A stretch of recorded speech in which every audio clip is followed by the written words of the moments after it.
Herkese merhaba arkadaşlar, kanalıma hoş geldiniz. Yepyeni bir video ile karşınızdayım. Türkiye'nin ünlü oyuncusu Akın Aknöz ve güzel oyuncumuz Serra Arıtürk'ün çekildiği Veliaht dizisinin yeni bölümünden yepyeni görüntüler geldi.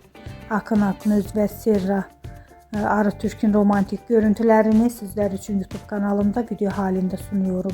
Umarım beğenirsiniz. Arkadaşlar, videomu beğendiyseniz kanalımı izlemeyi ve bildirim butonuna basmayı unutmayın.